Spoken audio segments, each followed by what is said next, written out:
میں عمران خان ہوں۔ ناظرین، مذاکرات کے حوالے سے کیونکہ جو قومی کانفرنس بیٹھی انہوں نے مذاکرات کی بات کی اور اس کے اوپر ایک رولا پڑ گیا ہے۔ عمران خان صاحب کی جانب سے مذاکرات کا کوئی اشارہ نہیں ہے، انہوں نے تو کہا کہ اسٹریٹ موومنٹ شروع کی جائے، لیکن قومی کانفرنس کے اندر مذاکرات کی بات کی گئی۔ یہ ایک کنفیوژن ہے۔ اس پہ پہلے جو علیمہ خانم نے انٹرویو دیا، جو بات چیت انہوں نے کی، وہ میں آپ کے سامنے رکھتا ہوں۔ پھر عمران خان صاحب نے کیا کہا اور قومی کانفرنس چاہتی کیا ہے، اور اس وقت مذاکرات کا کوئی ماحول بن سکتا ہے یا نہیں بن سکتا، کیونکہ عمران خان کا جیل سے باہر آنا سب سے بڑی خبر ہوگی پاکستان کے سیاسی منظرنامے میں۔ پہلے آپ یہ دیکھ لیجئے کہ علیمہ خانم نے ابھی سٹیٹمنٹ کیا دیا۔ انہوں نے کہا جو بھی مذاکرات کی بات کرے وہ عمران خان کا ساتھی نہیں ہے۔ کس کو عمران خان نے مذاکرات کا کہا ہے؟ عمران خان نے کسی کو مذاکرات کی اجازت نہیں دی۔ یہ عمران خان کی فیملی آپ سے کہہ رہی ہے کہ جو مذاکرات کا کہے وہ عمران خان کا ساتھی نہیں ہے۔ پھر انہوں نے یہ بھی کہا کہ محمود خان اچکزئی نے کبھی مذاکرات کی بات نہیں کی۔ محمود خان اچکزئی کیا بات کرتے ہیں میں بڑی اچھی طرح جانتی ہوں۔ محمود خان اچکزئی نے کہا کہ تمام سیاسی پارٹیاں جمہوریت، رول آف لا اور انسانی حقوق کے تحفظ پر اکٹھی ہو جائیں۔ عمران خان کو میں منا لوں گا، یہی عمران خان چاہتے ہیں۔ یہ دہشت گردی کی عدالت کے بعد جب علیمہ خانم بات کر رہی تھی تو انہوں نے یہ کہا۔ پھر اب فردر انہوں نے کچھ چیزیں بتائیں، لیکن پہلے ذرا ہم رک جاتے ہیں مذاکرات والے معاملے پہ۔ انہوں نے کہا جی عمران خان کے الفاظ میں دہرا دیتی ہوں۔ دعویٰ کیا جا رہا ہے کہ عمران خان صاحب تو یہ کہتے ہیں جی کہ مذاکرات نہیں کرنے حکومت سے ابھی، لیکن ساتھ ہی ساتھ عمران خان صاحب نے مذاکرات کا اختیار علامہ راجہ ناصر عباس صاحب اور محمود خان اچکزئی صاحب کو دیا ہوا ہے، یہ بھی ایک حقیقت ہے۔ اور ساتھ ہی ساتھ جو تحریک کی اناؤنسمنٹ ہے وہ بھی انہوں نے کرنی ہے باہر موجود ہوتے ہوئے۔ تو عمران خان صاحب کی پارٹی کو مذاکرات کے حوالے سے کچھ جلد بازی کرنے کی ضرورت نہیں ہے، کیونکہ عمران خان صاحب نے اپنی پارٹی کو اس معاملے سے خود ہی باہر کر دیا ہے۔ اب مذاکرات ہونے کس چیز پہ ہیں، یہ ہے بڑا سوال۔ قومی کانفرنس میں جو لوگ موجود تھے انہوں نے حجت تمام کی، انہوں نے کہا یہ نئے انتخابات کروا دیں اور 2024 میں جو انتخابات ہوئے اس دھاندلی کے اوپر انکوائری کروائیں اور چیف الیکشن کمشنر تبدیل کروا دیں۔ یہ تین چیزیں تو اس وقت حکومت نہیں ہونے دے گی۔ دیکھیں، پیپلز پارٹی اور پی ایم ایل این کو ایک ایسی حکومت ملی ہے جو وہ جانتے ہیں کہ کبھی بھی ان کی نہیں تھی۔ مفت میں 25 کروڑ عوام کے اوپر ان کو حکومت مل گئی۔ دنیا کے ایک بڑے اور طاقتور ملک کے اوپر جو ایٹمی قوت ہے اس کی حکومت انہیں بغیر مینڈیٹ کے مل گئی، اور انہیں یہ بھی پتا ہے کہ آئندہ انہیں مینڈیٹ ملنا بھی نہیں ہے، لہذا وہ کیوں اس حکومت کو ٹکرائیں گے اگر انہوں نے اسے قبول کیا ہے تو۔ دیکھیں، اگر وہ اصول پسند ہوتے تو جس وقت یہ حکومت انہیں دی جا رہی تھی وہ اس وقت کہہ دیتے جناب ہمیں حکومت نہیں چاہیے، ہم الیکشن ہار گئے ہیں، لیکن انہوں نے حکومت کو قبول کیا۔ حکومت قبول کرتے وقت ان کے دماغ میں یہ بات تھی کہ لوگ اسے قبول نہیں کریں گے، اس کے خلاف رد عمل بھی آئے گا، لیکن انہیں اس بات کا آئیڈیا تھا کہ انہوں نے کچھ بھی کر کے اب ٹائم پورا کرنا ہے، جب تک کہ آپ زور زبردستی انہیں نہیں نکالیں گے وہ نہیں نکلیں گے۔ یہ پولیٹیکل سٹیٹمنٹ ہے جو بظاہر مجھے لگتا ہے کہ آؤ بیٹھو بات کرتے ہیں، آؤ اکٹھے ہو جائیں۔ اور دیکھیں، آئیڈیل سچویشن تو یہ ہے جو خواجہ سعد رفیق نے بھی کہا، کچھ اور لوگ بھی کہتے ہیں، جتنے سمجھدار جرنلسٹ ہیں وہ یہ کہتے ہیں کہ اسٹیبلشمنٹ کو کھونٹے سے باندھنے کے لیے یا اسٹیبلشمنٹ کو اس کے آئینی کردار کے اندر محدود کرنے کے لیے ضروری ہے کہ سارے سیاسی سٹیک ہولڈر اکٹھے ہو جائیں، تو یہ کام ذرا آسانی سے ہو جائے گا۔ دیکھیں، اگر سارے سیاسی سٹیک ہولڈر اکٹھے ہو جائیں تو اسٹیبلشمنٹ کو بڑے آرام سے اس کے آئینی کردار میں واپس بھیجا جا سکتا ہے، فوج کی سیاست میں مداخلت ختم کی جا سکتی ہے۔ لیکن اگر یہ اکٹھے نہیں ہوتے تو پھر یہ نہیں ہوگا، پھر اس کے لیے عوام کو طاقت کا استعمال کرنا پڑے گا، اور ایک دن آئے گا عوام یہ کر بھی لے گی۔ آج پاکستان تحریک انصاف نے یا عمران خان نے یہ جھنڈا اٹھایا ہوا ہے، ہو سکتا ہے یہ اسی دور میں ہو جائے، ابھی ہو جائے، اور اسٹیبلشمنٹ جو ہے وہ اپنے آئینی کردار میں واپس چلی جائے۔ اور جانا تو ہے، ایک دن تو یہ ہونا پڑے گا، کیونکہ پاکستان نے اگر آگے بڑھنا ہے تو اسٹیبلشمنٹ کی حرکتوں کے بغیر پاکستان آگے بڑھ سکتا ہے، ویسے تو پاکستان آگے نہیں بڑھ سکتا۔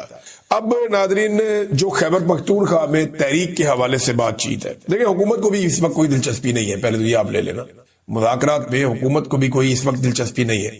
جب تحریک کھڑی ہوگی نا پھر حکومت واویلا کرے گی، پھر لوگ بولیں گے، پھر بار بار کہیں گے جی مذاکرات کیوں نہیں کرتے، بات چیت کیوں نہیں کرتے، سیاسی لوگوں کو آپس میں بات چیت کرنی چاہیے۔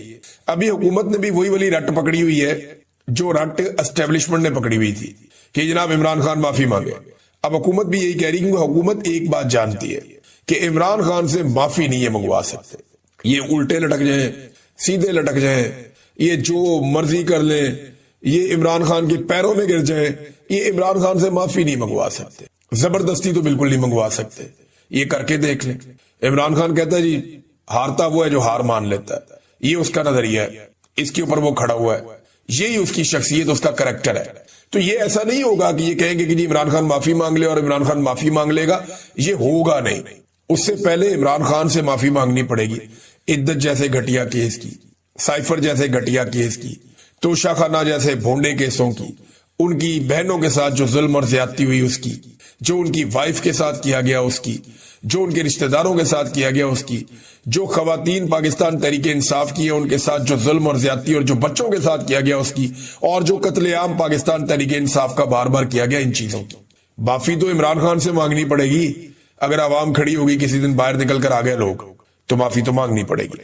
اب تحریک کیا بن رہی ہے یا اسٹریٹ موومنٹ کے لیے، دیکھیں اسٹریٹ موومنٹ جلسے جلوسوں سے نہیں ہوگی، یہ ایسے بھی نہیں ہوگی کہ ایک جگہ پہ باہر آ گئے وزیر اعلیٰ اور لوگ اکٹھے ہو گئے ان سے بات چیت ہوگی تو اسٹریٹ موومنٹ نہیں، ایسے بھی نہیں ہوگی. چھوٹے بڑے اکٹھ ہو گئے ان سے بھی نہیں ہوگی. اسٹریٹ موومنٹ جب آرگنائز ہوتی ہے نا تو اس کا ایک طریقہ کار ہوتا ہے. اسٹریٹ موومنٹ کیسے بنتی ہے، میں آپ کو ایک مثال دے دیتا ہوں کہ ہر شہر کے اندر، ہر حلقے کے اندر باقاعدہ کاؤنٹرز لگتے ہیں، وہاں پہ نوجوانوں کی رجسٹریشن ہوتی ہے، بڑے پیمانے پر نوجوانوں کو شامل کیا جاتا ہے اس موومنٹ کے اندر. نوجوان اپنی ممبرشپ لیتے ہیں اس موومنٹ کے نام کے اوپر، اور پھر لاکھوں کی تعداد میں لوگ جڑتے جاتے ہیں. آپ کو ایگزیکٹلی پتا ہوتا ہے کہ کس تحصیل میں، کس علاقے میں، کس حلقے میں، کس ضلع میں اور کس ڈویژن میں آپ کے کتنے نوجوان تیار ہیں اس تحریک کے لیے. اس طریقے سے ایک تحریک بنتی ہے. جب سٹریٹ موومنٹ بنتی ہے تو آپ کو پتا ہوتا ہے کہ کون سی گلی میں کون سا نوجوان لیڈ کرے گا، کس گلی میں کون سا پولیٹیکل ورکر لیڈ کرے گا، اور یہ وہاں سے اپنے نوجوانوں کو یا لوگوں کو نکالے گا. یہ ہوتی ہے سٹریٹ موومنٹ. تو دہشت گردوں پہ کریک ڈاؤن کرنے کی بجائے پاکستان تحریک انصاف پہ کریک ڈاؤن کیا جا رہا ہے، اور کریک ڈاؤن کی وجہ جو ہے وہ 8 فروری ہے کہ جناب 8 فروری کو جو بھی ہونے جا رہا ہے اس کو روکو ہر حال میں. اگر 8 فروری والا معاملہ نہ روکا تو پھر مصیبت بن جائے گی. اب عمران خان صاحب کی جو آنکھ میں ایک پرابلم ہے اور اس کی وجہ سے ان کو ٹریٹمنٹ کے لیے عوام نکلی، عوام نے مل کر ٹپا لگایا، فیصلہ کر دیا کہ پاکستان کدھر کھڑا ہے. اسٹیبلشمنٹ کے ماتھے کے اوپر لکھ دیا پاکستان کی عوام نے شکست، لوزر، اور ان کو ایسی عبرتناک شکست دی کہ یہ کئی دہائیوں تک اپنے زخم چاٹیں گے. اب یہ جو بار بار فستائیت ہوئی، ظلم ہوا، جبر ہوا، لوگوں کا قتل عام کیا گیا، 26 نومبر کو لوگوں کو سیدھی گولیاں ماری گئیں، اور جو اس حکومت نے عوام کا بھڑکس نکالا ہے اس کے خلاف رد عمل تو آنا تھا. جو پی ٹی آئی کی سپورٹ ہے عمران خان صاحب کی وہ بھی پاکستان کی عوام کرے گی، کیونکہ اب پاکستانیوں نے تو ضد بنائی ہوئی ہے. اب پاکستان تحریک انصاف کے لوگوں نے اور پاکستانی عوام نے نکل کر بڑا زبردست مظاہرہ کیا ہے. تو اگر آپ اوورآل دیکھیں تو یہ جو 14 اگست کا اب تک کا سینیریو چلا ہے اس میں پلڑا بھاری ہے عمران خان صاحب کا. جیل کے اندر قیدی نمبر 804 ہے، وہ باہر بیٹھے ہوئے سارے حکمرانوں سے بھاری ہے. حکومت نے بھی ایک تقریب کی ہے، وہاں پہ فیلڈ مارشل تھے، شہباز شریف تھے، لیکن عوامی توجہ اس طرف نہیں ہے. یعنی ہم سوشل میڈیا کا انالیسس اکٹھا کر رہے تھے، یہ تو اشر باجوہ صاحب جو ہیں وہ اس کی تفصیلات سامنے لے کر آئیں گے، لیکن اگر ہم یہ دیکھیں کہ فیلڈ مارشل اور شہباز شریف صاحب کا مشترکہ طور پہ لوگوں کی کتنی ویورشپ ہے سوشل میڈیا پہ، تو جو میں نے اب تک دیکھا ہے وہ تو 10% بھی نہیں ہے ایز کمپیئر ٹو جو پاکستان تحریک انصاف یا عمران خان کے لیے آواز اٹھ رہی ہے.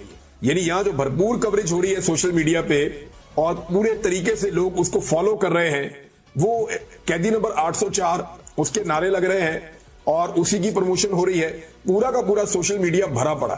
جبکہ اگر آپ، اور اسی لیے نفرت کرتے ہیں سوشل میڈیا سے موجودہ اسٹیبلشمنٹ کے لوگ، اگر آپ فیلڈ مارشل صاحب یا شہباز شریف صاحب کا جو پروگرام تھا اس کی طرف جائیں تو وہاں آپ کو کچھ بھی نہیں نظر آتا. اچھا، یوم آزادی کے موقع پر بھی شہباز شریف صاحب نے جو تقریر کی ہے اس تقریر میں قائد اعظم محمد علی جناح اور علامہ اقبال رحمۃ اللہ علیہ، ان دونوں سے زیادہ فیلڈ مارشل عاصم منیر کی تعریفیں کی ہیں. شہباز شریف صاحب اپنی تقریر میں بار بار ہر چیز عاصم منیر صاحب کے معیشت ان کے کھاتے میں، دفاع ان کے کھاتے میں، باقی ساری چیزیں ان کے کھاتے میں، یعنی شہباز شریف صاحب نے ٹکا کے جو ہے وہ عاصم منیر صاحب کی خوشامد کی ہے. اس موقع پر جب جشن آزادی منا رہی ہے قوم اور آپ نے خراج تحسین پیش کرنا تھا پاکستان بنتے وقت جن لوگوں نے قربانیاں دی، قائد اعظم محمد علی جناح، ان لیڈروں کو جنہوں نے یہ ملک بنایا، تو ان سے زیادہ تعریفیں اور خوشامد جو ہے وہ شہباز شریف صاحب نے وہاں موجود فیلڈ مارشل عاصم منیر صاحب کی ہے. اور یہ تو اس لیول تک پہنچ گئے ہیں کہ پنجاب میں نا حکومت نے ایک عجیب و غریب کام کر دیا. فیلڈ مارشل کے کامیاب دورہ امریکہ پر خراج تحسین کی قراردادی پیش کر دی. اندازہ کریں آپ. یعنی یہ بھی وقت آپ نے دیکھنا تھا کہ ایک آرمی چیف امریکہ کا دورہ کرتے ہیں اور واپس آ جاتے ہیں. نارمل چیز ہے, دنیا بھر کے آرمی چیف جاتے ہوں گے, دفاعی نقطہ نظر سے بہت سارے دورے شورے ہوتے ہیں, چیزیں ہوتی ہیں. لیکن پنجاب اسمبلی نے باقاعدہ قرارداد, بوٹ پالش کی اس سے بہترین کوئی اگزامپل ہو ہی نہیں سکتی. پنجاب اسمبلی نے باقاعدہ قرارداد پیش کر دی کہ جناب فیلڈ مارشل کا دورہ امریکہ, بھائی وہ کوئی سیاسی دورہ ہے, وہ کوئی معاشی دورہ ہے, اور اگر ہے تو کس کیپیسٹی میں ہے, بجائے اس کے کہ عوامی منتخب نمائندان یہ سوال اٹھائیں کہ سویلین سپرمیسی کہاں گئی. وہ اس بات کو سیلیبریٹ کر رہے ہیں کہ جناب ہمارے پلے تو کھ نہیں ہے, نہ ہمارا وزیر اعظم کچھ کر سکتا ہے, نہ ہمارا صدر کچھ کر سکتا ہے, وہ دونوں جعلی ہیں. تو جو ان کو لانے والے ہیں ان کی تعریفیں کرو اور بوٹ پالش کرو. بہرحال یہ اب انہوں نے کہا جی کہ دورہ امریکہ کامیاب ہونے پر خراج تحسین پیش کرنے کے لیے قرارداد پیش کر دی گئی. اب ناظرین نے شہباز شریف صاحب نے تقریر کرتے ہوئے نا بڑے بڑے بول بھی بولے, انہوں نے انڈیا کو بھی بڑا انہوں نے چیلنج کیا. یعنی یہ پاکستان کی جو جعلی حکومت ہے نا, یہ دو لفظ بولنے کے قابل نہیں تھی.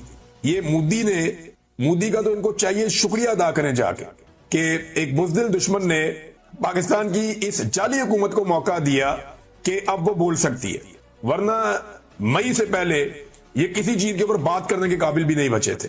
اور مودی نے لترول کروائی اور غیر ضروری طور پہ لترول کروائی, ویسے ان کی بنتی بھی تھی جیسی یہ حرکتیں کر رہے تھے, اور اس کے بعد ان کو پر بھی لگ گئے اور زبان بھی لگ گئی جو بول ہی نہیں سکتے تھے, جو بالکل عوام کے اندر پوری طرح سے غیر مقبول تھے, اور وہ ابھی بھی غیر مقبول ہی ہیں.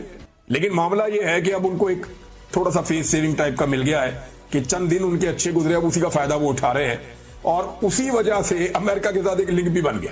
تو مودی نے جو حرکت کی, چلے پاکستان کی اسٹیبلشمنٹ کا اور موجودہ حکومت کا تو فائدہ ہو گیا, پاکستان کا بھی ہو گیا, امریکہ کے ساتھ پاکستان کی لائن سدھی ہو گئی, مودی کا الٹا نقصان ہو گیا. لیکن یہ جان بوجھ کر غیر ضروری لترول کروائی ہے مودی نے اپنی, اور پاکستان میں جعلی حکومت کی بلا وجہ کمیٹی نکل آئی. وہ پہ گئے سب کو, انہوں نے کہا یہ ہر چیز کے اندر اب ڈالو یہ والا دن بھی. پہلے 9 مئی خالی ڈالتے تھے, اب جناب یہ بھی ڈالتے ہیں بیچ میں کہ یہ بہت بڑی کوئی جنگ جیتی ہے پاکستان نے. حالانکہ کشمیر پاکستان کو فتح کرنا چاہیے, اور جو پاکستان کا پانی ہے جس کے اوپر بھارت نے قبضہ کیا ہوا ہے وہ پانی چھڑوانا چاہیے. ابھی اس وقت بھی جب میں آپ سے بات کر رہا ہوں تو پاکستانی پانیوں کے اوپر بھارت کا قبضہ ہے, تو اپنا پانی پاکستان سے چھڑوانا پاکستان کی رسپانسبلٹی ہے. ہر فورم کے اوپر اس پہ بات کرنی چاہیے, ہر لحاظ سے اس کو چھڑوانا چاہیے, خالی دھمکیوں سے کام نہیں چلے گا. اور دوسرا جو کشمیر کا معاملہ ہے وہاں پہ پاکستان کو فیصلہ کن کوئی کردار ادا کرنا چاہیے. ابھی تک وہاں کوئی ایک چوکی بھی, بلکہ 400 چوکیوں کا کہہ رہے تھے, کچھ ٹاؤٹس کے فتح ہو گئی ہیں تو پتا چلا کہ ایک بھی نہیں ہوئی. ناظرین ایک بندہ جو ہے وہ جیل سے چھوٹ کر آیا ہے, یہ عمران خان صاحب کا ایک کارکن ہے حیدر مجید, ISF سے اس کا تعلق رہا, اور ایک نوجوان وکیل رہنما کے طور پہ بھی ہے. تو حیدر مجید کو پکڑ لیا گیا تھا, ملٹری کورٹ کے اندر رکھا گیا, کافی اس کے اوپر ظلم ہوا اور بہت پریشانیاں اس نے اور اس کے خاندان نے دیکھی. پھر اسے اب جیل سے رہا کر دیا گیا. اس کی رہائی کے لیے جس طرح لوگ پہنچے ہیں, بیریئرز ہٹا کے, رکاوٹیں توڑ کے, جس طرح لوگ جیل تک پہنچے اور بڑی تعداد میں پہنچے ہیں, اور جیسے لوگ اس کو استقبال کر کے لے کر گئے ہیں, اس سے بڑے بڑوں کے ہوش ٹھکانے آ گئے. انہیں آئیڈیا ہو گیا کہ اگر عمران خان کا ایک ادنا سا کارکن, اس کو اس لیول کا پروٹوکول مل سکتا ہے اور عوام اس طرح سر آنکھوں پہ بٹھائے گی, جس طرح وکلا نے نعرے لگائے اس کے بارے میں, جس طریقے سے سب نے اس کو ہاتھوں ہاتھ لیا, اس سے 14 طبق روشن ہو گئے. اور سب کو آئیڈیا ہو گیا کہ اگر ایک ادنا ورکر کے ساتھ یہ ہو رہا ہے تو اگر عمران خان کو چھوڑ دیا تو پورا پاکستان کس طرف کو چل پڑے گا. اس کا پاکستان کی اسٹیبلشمنٹ کو آئیڈیا ہو گیا ہے. شاندار استقبال ہوا. ناظرین دوسری جانب ایک دو چیزیں میں آپ کے سامنے اور رکھنا چاہتا ہوں. پاکستان میں آتش بازی ہو رہی ہے, میوزیکل کانسرٹس ہو رہے ہیں, لیکن دیکھیں ہم نے ایک چیز اور بھی دیکھنی ہے. ہمارے آزادی کا دن ہے, ایک وقت تھا جب ہم شکرانے کے نوافل پڑھتے تھے, جھنڈے اور جھنڈیاں لگاتے تھے, ایک الگ طریقے سے جشن آزادی کو سیلیبریٹ کرتے تھے, دعائیہ تقریبات بھی ہوتی تھی, لوگ چھوٹی موٹی واک اور ریلی نکالتے تھے. لیکن پھر وقت کے ساتھ ساتھ اس کو ہم اور طرح کرتے گئے. اب حکومتی سطح کے اوپر اس میں شمولیت ہو گئی ہے. گزشتہ چند دنوں سے تھریٹ کیا جا رہا ہے انتظامیہ کی جانب سے مختلف شہروں میں کہ تمام دکاندار, تمام لوگ جو ہیں وہ باؤنڈ ہیں کہ وہ پاکستانی جھنڈے لگائیں گے اپنے خرچے سے, وہ یہ کریں گے وہ کریں گے. سب کو باؤنڈ کیا جا رہا ہے. باقاعدہ کچھ لوگوں کی گرفتاریاں بھی اس بارے میں ہوئی ہیں. تو زبردستی لوگوں کو اس پہ کہا جا رہا ہے, حالانکہ زبردستی کی ضرورت ہی نہیں ہے, لوگ یہ خود کرتے ہیں. اب حکومتی سطح پہ آتش بازی اور میوزیکل کانسرٹس یہ چیزیں ہو رہی ہیں, یہ کیا پیغام دے رہی ہیں ان لوگوں کو جن کی جانیں جا رہی ہیں. یعنی باجوڑ میں لوگ نقل مکانی کرنے پر مجبور ہیں, اپنے گھروں سے باہر دور بیٹھے ہوئے اور بم گر رہے ہیں ان کے گھروں کے اوپر. وہ جب یہ آتش بازی دیکھتے ہیں تو ان کے دل پہ کیا گزرتی ہے. جو بلوچ بیچارے سینکڑوں میل کا فاصلہ طے کر کے پہنچے اسلام آباد میں اور وہ اپنے لاپتہ پیاروں کی تلاش میں ہیں, جنہیں جبری طور پہ گمشدہ کیا گیا ہے, جب وہ یہ سیلیبریشن دیکھتے ہیں تو ان کے دل پر کیا گزرتی ہے؟ دیکھیں میں یہ نہیں کہہ رہا کہ آزادی کا جشن نہیں منانا چاہیے، لیکن ہمیں یہ بھی دیکھنا چاہیے کہ ہمارے کتنے لوگ تکلیف میں ہیں اور ان کی تکلیف دور کرنے کے لیے ہم نے کیا کیا ہے۔ لگ بھگ 1 مہینہ ہو گیا یہ بلوچ آ کر بیٹھے ہوئے ہیں۔ جنید اکبر نے کہا جی کہ پارلیمانی کمیٹی بنائیں، جا کر ان سے ملیں اور بات کریں۔ یہ بلوچ 1 مہینہ ہو گیا لگ بھگ آ کر بیٹھے ہوئے ہیں اسلام آباد میں، کوئی ان کی بات ہی نہیں سنتا۔ گرمی میں یہ تپتی دھوپ کے اندر بیٹھے رہتے ہیں، بارش کے اندر یہ وہاں پہ کھڑے رہتے ہیں، بیٹھے رہتے ہیں، ان کے سر پہ سایہ کرنے کی بھی اجازت نہیں دی جاتی۔ یہ بیچارے روز اپنی آواز اٹھاتے ہیں، ان کی آواز سننے والا کوئی نہیں ہے۔ اور اسلام آباد میں اگر کسی کو فکر ہے تو صرف اس بات کی ہے کہ ان کی